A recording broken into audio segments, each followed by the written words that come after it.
Shalom, selamat pagi teman-teman semuanya. Kita bersyukur jika pada pagi hari ini kita bisa berjumpa, bertemu lagi, beribadah bersama-sama. Meskipun ibadah secara online, tetapi kita mau bertemu dengan Tuhan. Nah, sebelum kita berjumpa dengan Tuhan, menikmati hadirat Tuhan pada pagi hari ini, mari sama-sama kita mengambil waktu teduh sejenak di hadapan Tuhan.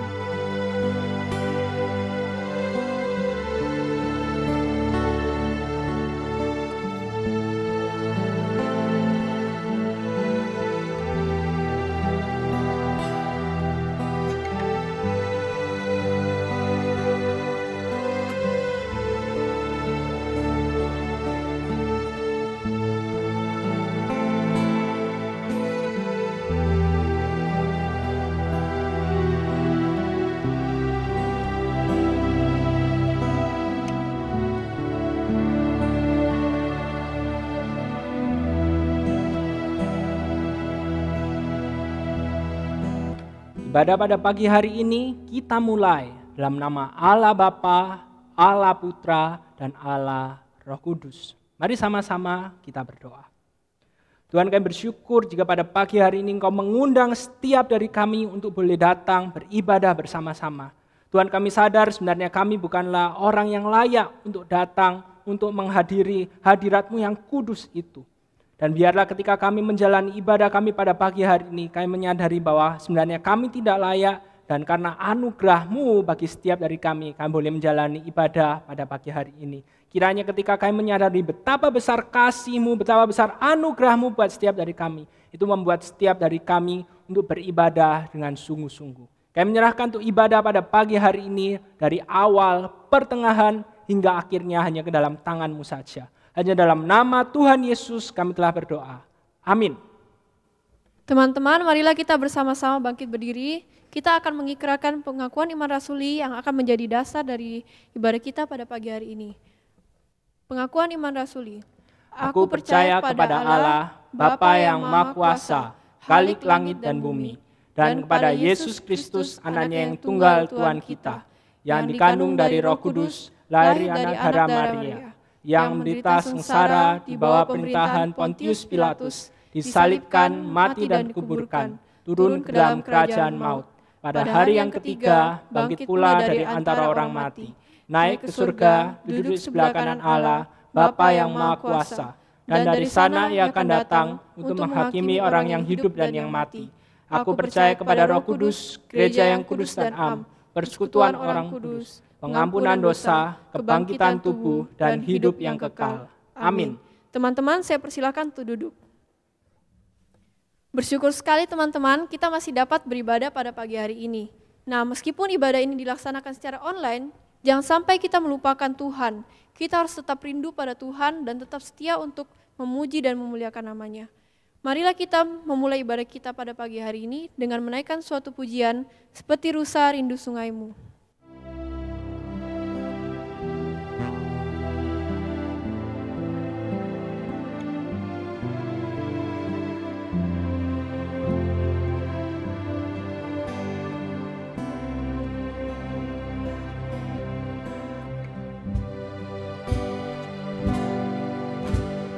Seperti rusa rindu sungaimu, jiwaku rindu Engkau.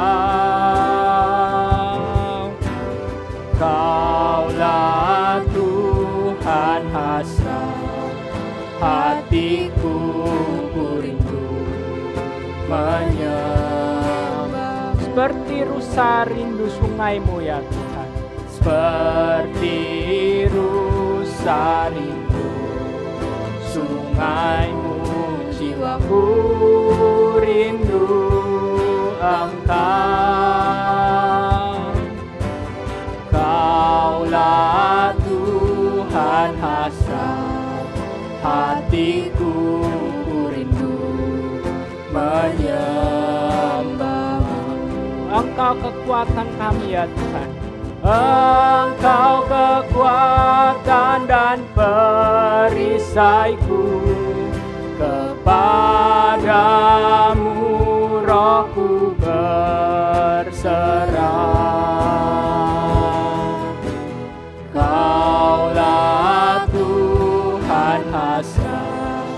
hatiku ku rindu menyembah-Mu. Yesus, Yesus, Yesus. Yesus, Yesus, Kau berarti bagiku. Yesus, Yesus, Kau segalanya bagiku.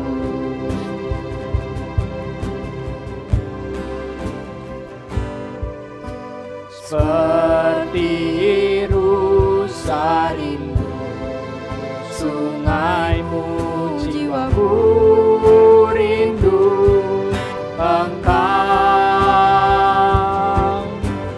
Kaulah Tuhan hasrat hatiku, ku rindu menyembah-Mu. Engkau kekuatan kami ya Tuhan. Engkau kekuatan dan perisaiku, kepadamu rohku berserah. Kaulah Tuhan hasrat hatiku, ku rindu menyembah-Mu.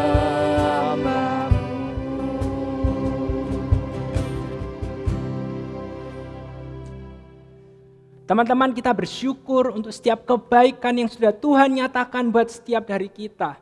Karena Dia adalah Allah, Dia adalah gunung batu, kekuatan, dan mazmur buat setiap dari kita. Tuhanlah kekuatan dan mazmurku.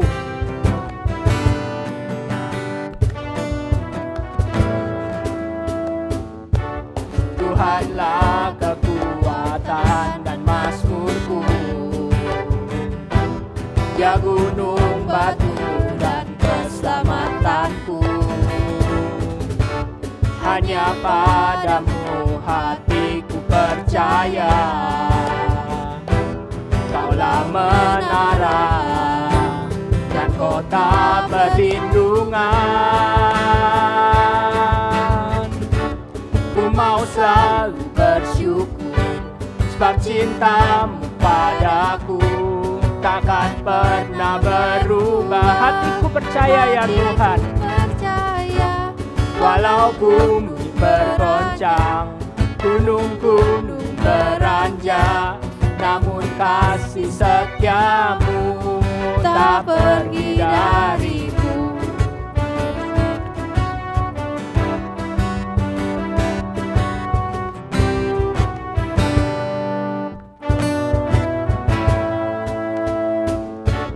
Tuhanlah kekuatan dan mazmurku, Dia gunung batu kita.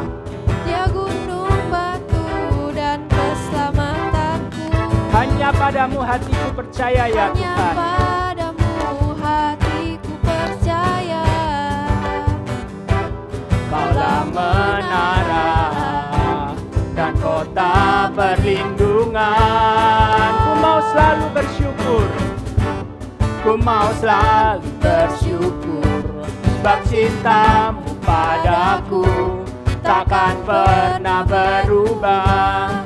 Hatiku percaya, walau bumi bergoncang, gunung-gunung beranjak, namun kasih setia-Mu tak pergi dariku. Ku mau selalu bersyukur, sebab cinta-Mu padaku takkan pernah berubah. Hatiku percaya, walau bumi bergoncang, gunung-gunung beranjak, namun kasih setia-Mu tak pergi dariku.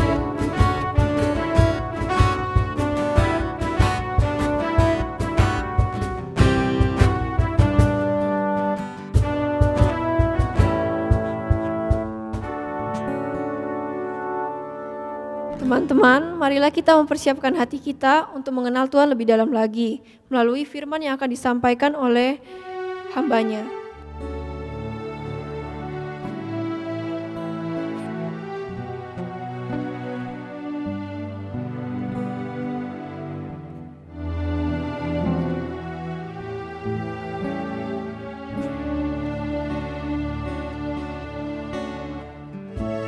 Satu hal yang kami rindukan ya Tuhan. Satu hal yang ku rindukan ya Tuhan, selalu berada di dekat-Mu Dengan segenap hati kami ya Tuhan. dengan senap hati, dengan senap jiwa, ku menanti di hadirat-Mu. Satu hal yang ku rindukan ya Tuhan. Satu hal yang ku rindukan ya Tuhan, selalu berada di dekat-Mu dengan senap hati, dengan senap jiwa, ku menanti di hadirat-Mu. Lebih dalam lagi ya Tuhan. Lebih dalam lagi ku rindu Kau Tuhan, lebih dari segala yang ada. Lebih dalam lagi ku cinta Kau Yesus, ku mengasihi-Mu. Lebih dalam lagi ya Tuhan. Lebih dalam lagi ku rindu Kau Tuhan, lebih dari segala yang ada. Lebih dalam lagi ku cinta Kau Yesus, ku mengasihi-Mu.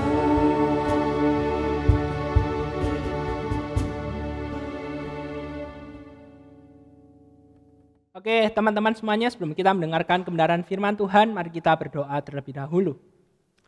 Tuhan, kami bersyukur jika pada pagi hari ini kami boleh beribadah dan kami telah memuji nama-Mu. Sebentar lagi kami akan mendengarkan kebenaran firman Tuhan. Tuhan yang hadir, Tuhan yang berbicara kepada setiap dari kami karena kami siap untuk mendengarkan. Hanya di dalam nama Tuhan Yesus kami telah berdoa. Amin. Teman-teman semuanya, mari sama-sama kita buka Alkitab kita dari Markus pasal yang keempat, ayat yang ke-35 sampai dengan 41. Markus pasal yang keempat, ayat yang ke-35 sampai dengan 41. Kalau kita semua sudah menemukannya, Koko akan bacakannya buat setiap dari kita. Pada hari itu, waktu hari sudah petang, Yesus berkata kepada mereka, "Marilah kita bertolak ke seberang." Mereka meninggalkan orang banyak itu, lalu bertolak dan membawa Yesus beserta dengan mereka dalam perahu di mana Yesus telah duduk, dan perahu-perahu lain juga menyertai Dia. Lalu mengamuklah taufan yang sangat dahsyat dan ombak menyembur masuk ke dalam perahu, sehingga perahu itu mulai penuh dengan air. Pada waktu itu Yesus sedang tidur di buritan di sebuah tilam. Maka murid-muridnya membangunkan Dia dan berkata kepadanya, "Guru, engkau tidak peduli kalau kita binasa?" Ia pun bangun, menghardik angin itu dan berkata kepada danau itu, "Diam, tenanglah." Lalu angin itu reda dan danau itu menjadi teduh sekali. Lalu ia berkata kepada mereka, "Mengapa kamu begitu takut? Mengapa kamu tidak percaya?" Mereka menjadi sangat takut dan berkata seorang kepada yang lain, "Siapa gerangan orang ini sehingga angin dan danau pun taat kepadanya?" Teman-teman semuanya, Koko ingin memulai khotbah pada pagi hari ini itu dengan suatu kutipan yang ada di Instagram account temannya Koko. Bunyinya seperti ini. Seringkali kita tidak berani melangkah itu karena kita mau semuanya baik-baik saja. Koko ulangi sekali lagi ya. Seringkali kita tidak berani melangkah karena kita mau semuanya itu baik-baik saja. Teman-teman, ketika Koko membaca kutipan ini, Koko merasa, Koko memikirkan, dan benar. Bukankah ini kehidupan setiap dari kita? Menggambarkan hidup kita sebagai manusia. Seringkali dalam hidup ini, kita itu sulit membuat suatu keputusan, itu karena kita tidak tahu ke depannya itu akan seperti apa. Kita juga tidak tahu apakah ke depannya itu akan baik-baik saja atau enggak. Seringkali yang membuat kita sulit untuk membuat suatu keputusan dalam hidup setiap dari kita itu karena kita tidak tahu. Ada hal-hal yang tidak pasti yang bisa saja terjadi dalam kehidupan setiap dari kita. Nah, beberapa waktu ini tuh Koko nonton drakor, drama Korea.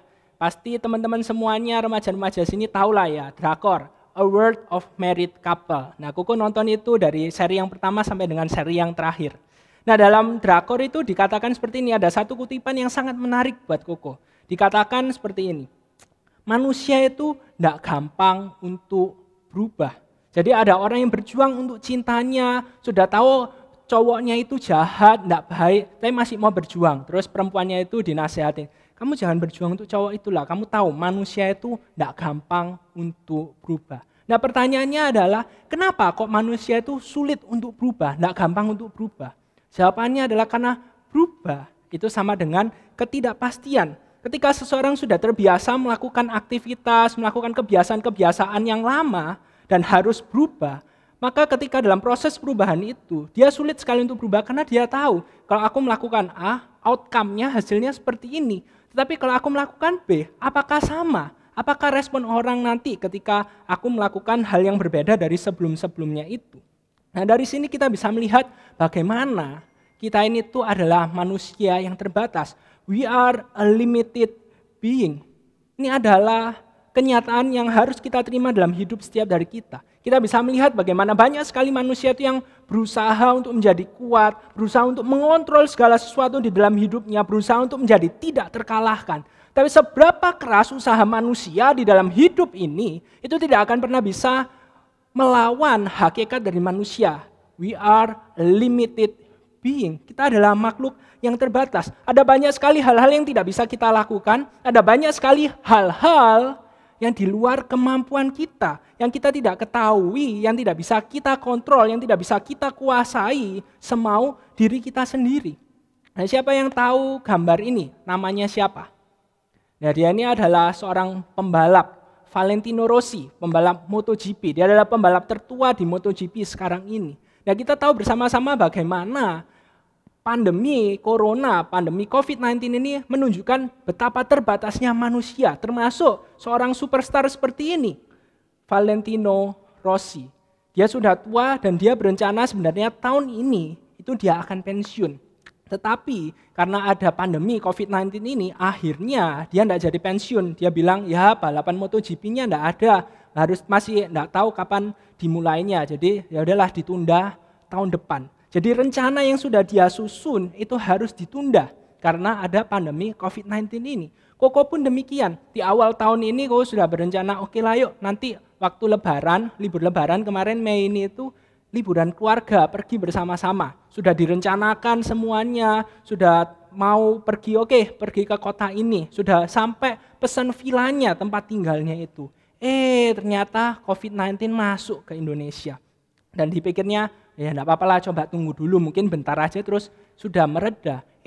Tapi ternyata COVID-19-nya menyebar begitu luas sampai sekarang ini. Jadi rencana yang sudah Koko buat itu harus tertunda karena ada COVID-19 yang membuat semuanya serba tidak pasti. Dan di sini kita bisa melihat bagaimana keterbatasan manusia itu membuat dirinya itu takut menghadapi ketidakpastian di dalam hidupnya. Teman-teman, Koko ingin mengingatkan setiap dari kita yang membuat setiap dari kita itu takut, itu adalah ketidakpastian. Setiap dari kita pasti tahu bahwa ketika kita hidup di dalam dunia ini itu pasti akan ada yang namanya masalah. Apalagi kalau kita sudah sering mendengar khotbah yang ngomong seperti ini. Kita ini tuh hidup di dalam dunia yang sudah jatuh ke dalam dosa. Karena dunia ini sudah jatuh ke dalam dosa, pasti akan ada yang namanya masalah. Dan sebenarnya kita manusia itu tidak takut sama yang namanya masalah. Karena ketika ada masalah, tetapi kita punya solusi, kita punya jawaban terhadap masalah tersebut, kita tidak akan khawatir. Karena kita tahu kita bisa mengatasi masalah tersebut. Tapi permasalahannya akan menjadi berbeda. Ketika ada masalah, Kemudian masalah itu menimbulkan ketidakpastian dalam hidup setiap dari kita. Ketidakpastian inilah yang menjadi sebuah ketakutan. Ketidakpastian inilah yang memunculkan ketakutan di dalam hidup setiap hari kita. Dulu, waktu Koko berada di Bali, pelayanan di Bali, nah Koko itu diundang sama anak remaja ke pesta ulang tahunnya. Jadi Koko diundang dan Koko sudah tahu, oh tempatnya ini jauh dari tempat kosnya Koko. Ketika Koko berangkat, Koko lihat, wah bensinnya sudah mau habis ini. Bensinnya sudah mau habis, tapi kalau mau ngisi ke pom bensin terdekat harus muter. Jadi tambah jauh. Koko pikir, enggak apa-apa lah, ini ngelewati jalan besar kok, di Bali ngelewatin jalan besar, jadi ya aman aja lah, seharusnya ada pom bensin. Tapi ketika Koko lewat jalan tersebut, sampai jalan besar itu, Koko lihat kanan, lihat kiri, kok enggak ada ya pom bensin. Dan padahal bensinnya ini semakin habis, kan motornya dipakai terus dan bensinnya ini semakin habis. Nah itu Koko mulai khawatir, waduh ini lek mogok ya apa ya ini ya. Tapi ya sudah, mau ya apa lagi, harus dijalanin terus. Sampai akhirnya sampai di tempat parkir, tempat diundang itu Koko pesta ulang tahunnya itu, terus Koko tanya sama tukang parkirnya, Pak di sini pom bensin terdekat mana ya? Oh ada, di sini, lewat sini aja, gang ini lewat belakangnya. Oh deket, ya sudah. Terus Koko pikir, wah aman, ada pom bensin. Ketika Koko ke sana, jelala pom bensinnya tutup. Jadi waduh, apa kira nanti pulang bisa selamat atau enggak ini sampai ke kos dengan selamat. Tapi ya sudahlah, sudah waktunya untuk jam perayaan ulang tahunnya, pestanya, ya sudah Koko balik, Koko parkir. Koko parkir di sana, selesai semua acaranya. Nah, Koko ngomong sama satu anak remaja, temani Koko sampai jalan sini aja, soalnya bensinnya Koko sudah mau habis. Kalau sampai sini masih aman, sudah kamu langsung ke jalan pulang ke rumahmu, Koko balik ke kosnya Koko. Jadi Koko ditemenin, dibarengin seperti itu dalam perjalanan. Koko dalam hati, aduh Tuhan tolong supaya bensinnya itu tidak habis. Nah bersyukur sekali pada waktu itu akhirnya pas sampai di pom bensin tidak habis sama sekali. Jadi aman saya di pom bensin. Jadi Koko tidak harus dorong motornya Koko. Nah tapi di sini kita bisa melihat bersama-sama bagaimana kita yang sudah bisa nyetir kendaraan bermotor, nyetir mobil, kita tidak takut sama yang namanya kehabisan bensin. Kita tahu kalau motor kita pakai, mobil kita pakai, masalah yang terjadi adalah bensinnya akan habis, akan terus berkurang. Tetapi hal ini tidak menjadi kekhawatiran buat setiap dari kita, tidak kita takutkan. Selama kita isi bensin tepat waktu, selama kita isi bensin sebelum bensinnya habis, ya semuanya baik-baik aja. Masalahnya ini tidak akan menjadi suatu hal yang menakutkan buat setiap dari kita. Tetapi halnya sangat berbeda sekali ketika bensin kita sudah mau habis, kemudian kita tidak nemu pom bensinnya di mana, dan ditambah lagi kita berada di situasi, kita berada di suatu tempat yang kita tidak kenal. Ini di mana ya ini ya? Itu kita pasti akan sangat ketakutan. Koko yakin kalau kita berada di satu tempat yang kita asing, kita tidak tahu, kita tidak menguasai tempat tersebut, kita tidak kenal siapa-siapa, dan bensin kita sudah mau habis, itu kita pasti akan sangat ketakutan. Ini nanti ya opo, kira elek kehabisan, siapa yang akan nolongin aku? Nah begitu juga dengan yang dialami oleh para murid dalam teks yang tadi kita baca bersama-sama dalam Markus 4 ayat yang ke-35 sampai dengan ayat yang ke-41. Nah, teman-teman kalau misalnya kita lihat teks ini, kita perhatikan baik-baik, maka seharusnya badai yang sangat besar, ombak yang sangat besar itu adalah makanan sehari-hari para murid. Para murid sebelum percaya kepada Tuhan Yesus, sebelum menjadi murid Tuhan Yesus, pekerjaannya nelayan. Jadi itu adalah masalah yang setiap hari mereka hadapi. Itu adalah masalah yang tidak membingungkan buat setiap dari mereka. Tetapi masalahnya adalah pada waktu itu ombak yang dihadapi, angin ribut yang dihadapi itu di luar kemampuan mereka, membuat mereka sangat ketakutan. Bahkan sampai mereka berkata kepada Tuhan Yesus, Guru, engkau tidak peduli kalau kami binasa. Jadi hal ini sangat menakutkan buat mereka, badai yang dihadapi, ombak yang dihadapi itu di luar kemampuan mereka.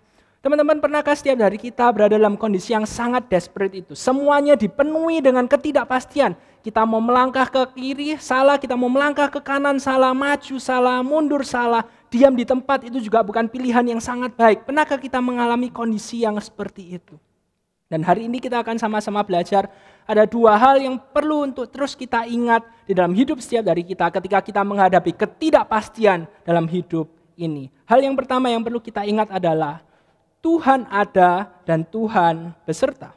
Dalam Markus pasal yang keempat, ayat ke-35 dikatakan demikian. Pada hari itu, waktu hari sudah petang, Yesus berkata kepada mereka, marilah kita bertolak ke seberang. Di sini kita bisa melihat bagaimana inisiatif untuk menyeberang ke seberang itu datangnya dari Tuhan Yesus. Setelah Tuhan Yesus melayani banyak orang, menyembuhkan orang-orang sakit, Tuhan Yesus mengajarkan banyak perumpamaan. Tuhan Yesus mengajak para muridnya, yuk kita menyeberang ke seberang. Dan kalau kita melihat di awal pasalnya yang ke-5, itu Tuhan Yesus mengajak untuk menyeberang ke daerah Gerasa. Pertanyaannya adalah ketika Tuhan Yesus mengajak para murid untuk bertolak ke seberang, kira-kira Tuhan Yesus tahu enggak nanti akan ada angin ribut, badai, ombak yang begitu besar di depan itu? Koko yakin 100% Tuhan Yesus pasti tahu. Tuhan Yesus adalah Allah yang maha tahu, jadi Tuhan Yesus pasti tahu. Nah, pertanyaan berikutnya adalah kalau Tuhan Yesus tahu itu akan terjadi, kenapa kok enggak tunggu waktu yang lebih convenient, menunggu waktu yang lebih pas ketika badainya itu enggak ada, angin sepoi-sepoi, ya itu baru nyebrang ke seberang. Seringkali kan ketika kita mengalami hal yang tidak menyenangkan dalam hidup setiap dari kita tanya sama Tuhan, Tuhan kenapa kok hal ini tuh harus terjadi? Kenapa kok enggak ini aja? Kalau ini yang terjadi kan jauh lebih baik. Nah, meskipun Tuhan Yesus juga mengetahui hal tersebut bahwa badai itu akan terjadi, Tuhan Yesus juga tahu bahwa semuanya itu akan baik-baik saja karena ada aku. Dan ini yang perlu untuk terus kita ingat. Ketika kita mengalami hal-hal yang tidak menyenangkan, hal-hal yang di luar ekspektasi kita, ingat semuanya akan baik-baik saja karena Tuhan ada. Bukan karena hebatnya kita, bukan karena kekuatan kita, tetapi karena Tuhan ada dan Tuhan beserta dengan setiap dari kita. Apalagi kalau misalnya kita lihat plot perkembangan dari cerita di Markus pasal yang keempat, ayat yang ke-35-41 ini ya, penulis kitab Mazmur, Markus ini secara sengaja mengkontraskan respon para murid dengan responnya Tuhan Yesus. Di sini kita bisa melihat bagaimana para murid itu ketakutan, sangat ketakutan, bahkan mereka takut ini adalah hidup mereka yang terakhir, kesempatan mereka untuk hidup yang terakhir. Tetapi penulis kitab Markus itu menunjukkan bagaimana Tuhan Yesus sangat tenang menghadapi badai ombak tersebut. Tuhan Yesus bahkan dikatakan ia tertidur. Jadi satu kondisi yang sangat tenang sekali. Nah, kenapa hal ini bisa terjadi? Jawabannya adalah karena ia adalah Tuhan atas alam semesta ini. Badai yang menakutkan pun itu berada di dalam kuasanya. Dan setiap dari kita sebagai anak-anaknya, kita tidak perlu takut ketika kita menghadapi ketidakpastian dalam hidup setiap dari kita. Karena apa? Karena Tuhan Allah atas alam semesta ini ada beserta dengan setiap dari kita. Nah, ingatkah kita akan Daud? Nah, Daud ini adalah salah satu contoh tokoh dalam perjanjian lama di dalam Alkitab ini tuh yang bagaimana ketika dia menghadapi ketidakpastian, ketika dia menghadapi masalah di dalam hidupnya itu, ya tidak lupa, ia selalu ingat bahwa Tuhan ada dan Tuhan selalu beserta dengan dirinya. Ketika semua orang Israel, prajurit Israel itu ketakutan menghadapi orang-orang Filistin, khususnya karena ada Goliat, Daud berani melawan Goliat. Meskipun kakaknya bilang, kamu tuh masih kecil, kamu tuh berlaku terlalu berani. Tapi Daud tetap maju, karena dia yakin Allah ada dan Allah beserta dengan dirinya. Bahkan ketika Goliat mengejek dirinya, Daud berkata demikian, dalam 1 Samuel 17 ayat yang ke-45. Tetapi Daud berkata kepada orang Filistin itu, engkau mendatangi aku dengan pedang dan tombak dan lembing, tetapi aku mendatangi engkau dengan nama Tuhan semesta alam, Allah segala barisan Israel yang kau tantang itu. Kalimat ini menunjukkan bagaimana Daud yakin yang membuat dirinya itu menang. Itu bukan karena siapa dirinya, dia hanya seorang gembala masih muda, bukan karena kekuatan dirinya, tetapi karena Tuhan. Goliat datang dengan kekuatan dirinya sendiri, dengan perlengkapan senjata yang sangat lengkap, tapi Daud datang di dalam nama Allah Yahweh. Dan Daud percaya Allah akan memakai dirinya untuk mengalahkan Goliat. Nah, teman-teman, beberapa waktu yang lalu sebelum Surabaya itu PSBB, Koko nemenin pacarnya Koko itu untuk perpanjang SIM di Kolombo. Selesai perpanjang SIM, Koko antar dia pulang. Nah, mamanya Koko titip pesan, mampir dong ke Superindo untuk beli beberapa barang. Oke. Nah, Koko mampir ke Superindo. Nah, hari itu kasusnya sama tadi seperti di Bali.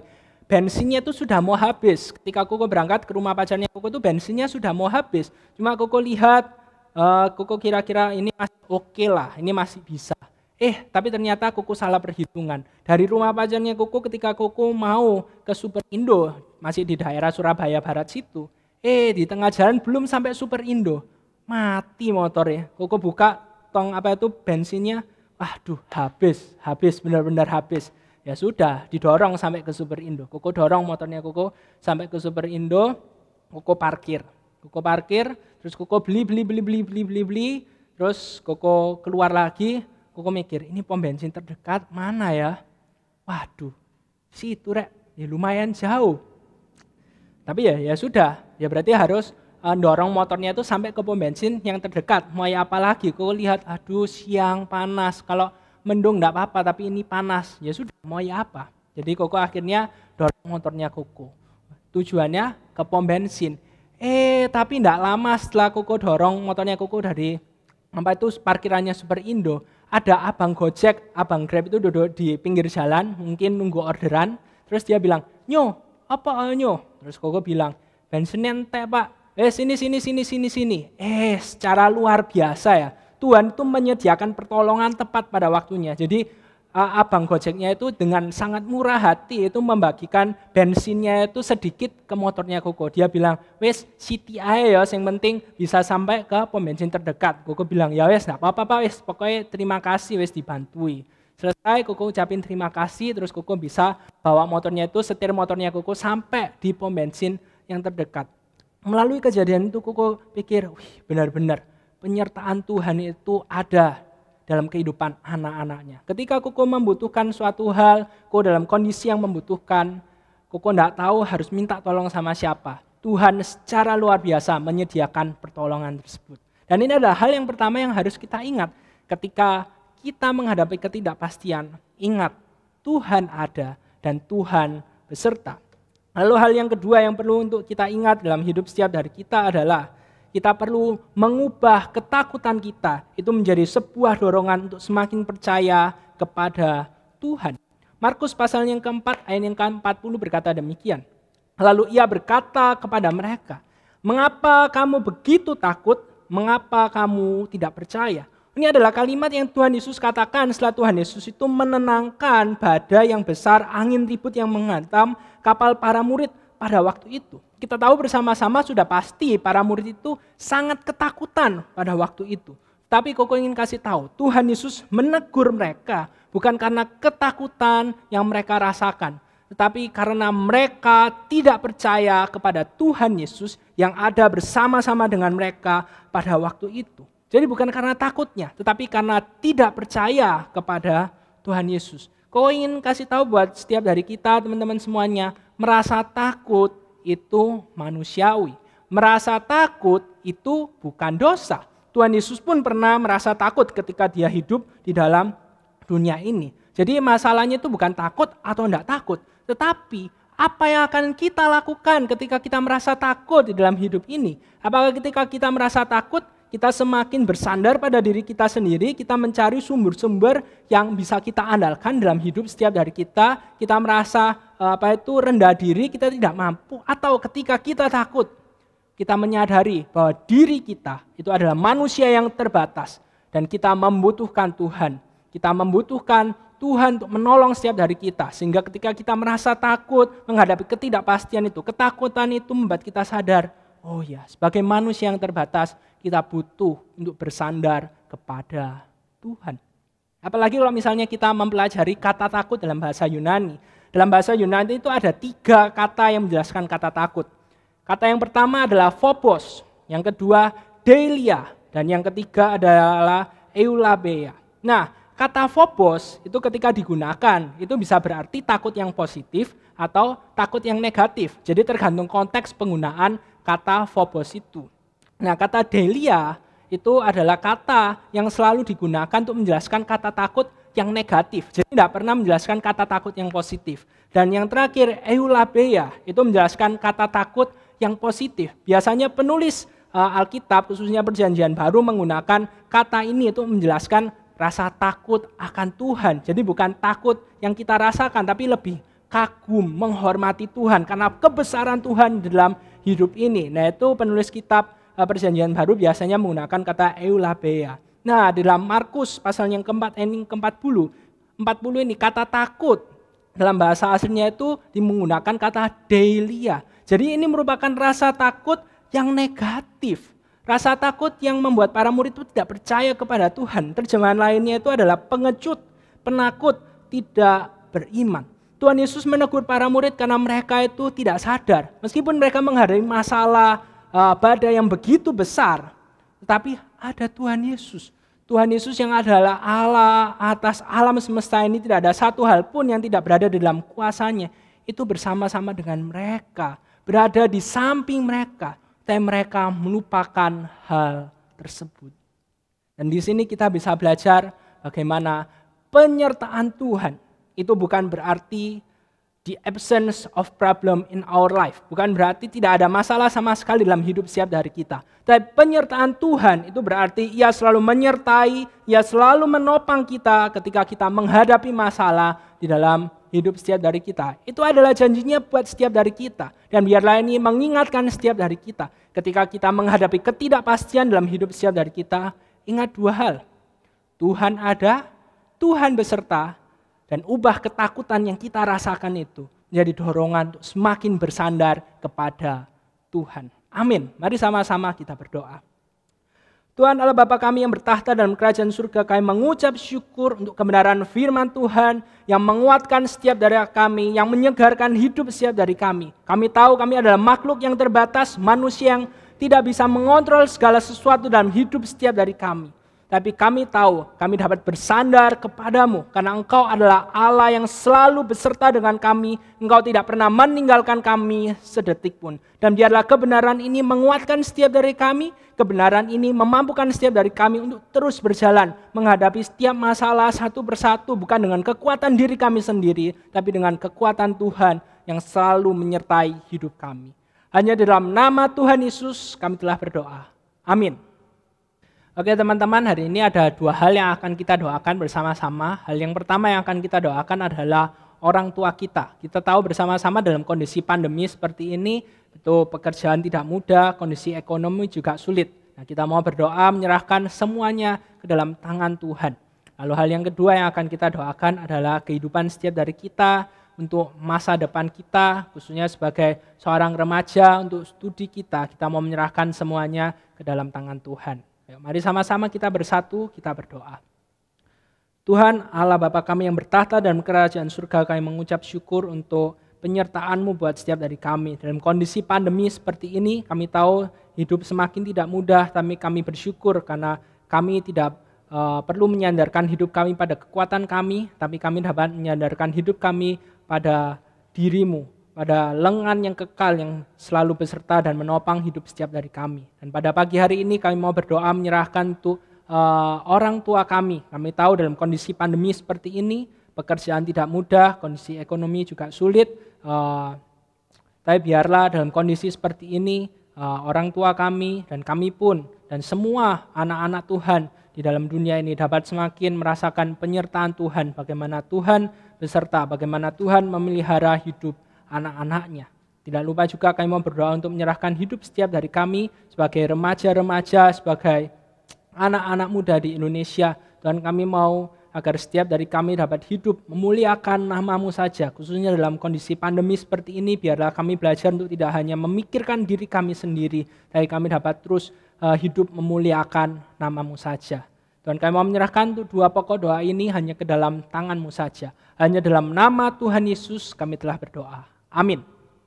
Teman-teman, marilah kita bangkit berdiri. Kita akan mengakhiri ibadah kita pada pagi hari ini dengan menaikkan syukur kepada Tuhan.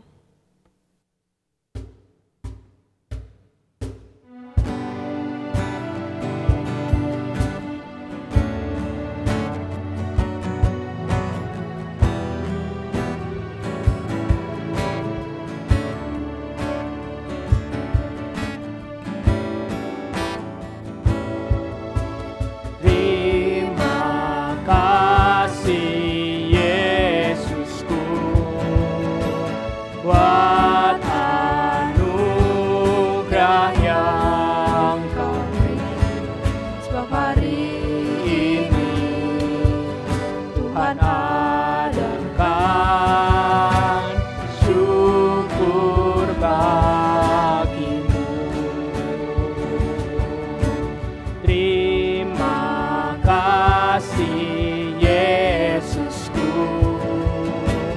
buat anugerah yang Kau beri.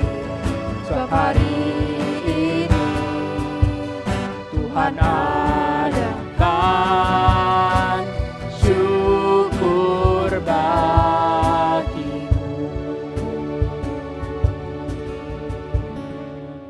Tuhan, kami bersyukur untuk ibadah kami pada pagi hari ini. Kami bersyukur jika boleh berjalan dari awal, pertengahan, hingga akhirnya. Semuanya itu karena Engkau. Karena Engkau berkenan bagi ibadah kami pada pagi hari ini. Dan kami mau mengembalikan segala kemuliaan hanya bagi nama-Mu saja. Dan kiranya Engkau menyertai hidup kami, dan biarlah hidup setiap dari kami senantiasa memuliakan nama-Mu saja. Hanya dalam nama Tuhan Yesus kami berdoa. Amin. This is my life, I surrender before your throne. I bend my knees, I surrender to worship you. And I lift my voice to sing your praises. Be magnified and be glorified today.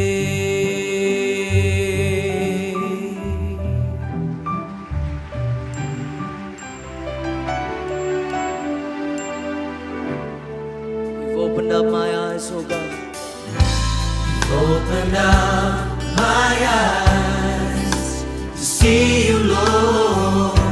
You turn my